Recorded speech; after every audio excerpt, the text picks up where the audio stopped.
ये किस्सा है जब सुनील दत्त ने किशोर कुमार के मन का डर दूर किया था। दरअसल किशोर दा स्टेज पर परफॉर्म नहीं करना चाहते थे। पब्लिक को देखकर किशोर दा का गाना गाने का मन नहीं करता था, या यूं कहें कि उन्हें घबराहट होने लगती थी। एक समय ऐसा आया जब किशोर दा पब्लिक के सामने परफॉर्म करने के लिए घबरा गए। तब सुनील दत्त उन्हें पहाड़ों पर घुमाने ले गए, ऐसे पहाड़ जहां हिंदुस्तानी सिपाही देश की रक्षा कर रहे थे। इन्हीं सिपाहियों के लिए एक कार्यक्रम हो रहा था। सुनील दत्त साहब ने किशोर कुमार से बहुत आग्रह किया कि एक गाना तो आप गाइए। किशोर कुमार इस बात के लिए मान गए, और जब परफॉर्मेंस की बारी आई तो कुछ समय तक तो वैसा ही हुआ जैसे सुनील दत्त और किशोर दा ने तय किया था। लेकिन कुछ देर बाद सुनील दत्त वहां से हट गए और किशोर दा सबके सामने आ गए। किशोर साहब पब्लिक को देखते ही थोड़ा डगमगाए, लेकिन जब सिपाहियों ने उनके गाने के लिए तालियां बजाई तो उनमें हिम्मत आ गई, और उसके बाद तो किशोर दा एक के बाद एक गाना गाते रहे। इस तरह किशोर दा में स्टेज शो करने की हिम्मत बढ़ गई, और इसका श्रेय जाता है सुनील दत्त को।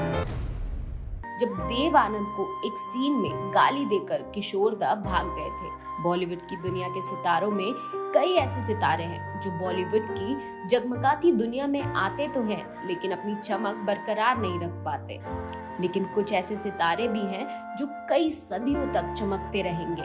इन्हीं चमकते सितारों में से एक है किशोर कुमार, जो आज भी कई लोगों के दिलों पे राज करते हैं। किशोर दा कभी भी एक्टिंग नहीं करना चाहते थे। कुंदन लाल सहगल के फैन रहे किशोर दा उन्हीं की तरह गाना चाहते थे, मगर इनके बड़े भाई अशोक कुमार चाहते थे किशोर दा एक्टिंग भी करे। एक्टिंग से बचने के लिए किशोर दा नए नए तरीके ढूंढते थे। एक बार किशोर दा फिल्म भाई भाई के सीन की शूटिंग से बचने के लिए डायलॉग भूलने का नाटक कर वहां से भागने लगे, लेकिन अशोक दा ने उनके नाटक को पकड़ लिया और पूरा सीन शूट करवाया। एक फिल्म की शूटिंग के लिए देव आनंद और किशोर दा को साथ काम करना था। अशोक दा ने किशोर दा को सीन समझाते हुए कहा कि जैसे ही देव आनंद दरवाजे से अंदर आए तुम्हें खरी खोटी सुनानी है उन्हें। किशोर दा मान गए। सीन शुरू हुआ और जैसे ही देव आनंद अंदर आए किशोर दा ने उन्हें सच में गंदी गंदी गालियां दी और सीन खत्म होने से पहले ही भाग गए। डायरेक्टर चिल्लाते रहे कि सीन बाकी है, लेकिन किशोर दा भाग चुके थे।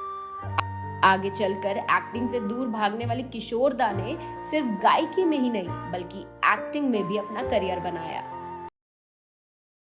जब किशोर कुमार के हिट गानों ने मोहम्मद रफी की नींद उड़ा दी थी। मोहम्मद रफी के बिना हिंदी सिनेमा के संगीत की कल्पना करना गलत होगा। रफी साहब ने फिल्म बाइजू बावरा से बॉलीवुड में अपने सिंगिंग करियर की शुरुआत की और उसके बाद ये सफलता की ओर चलते गए।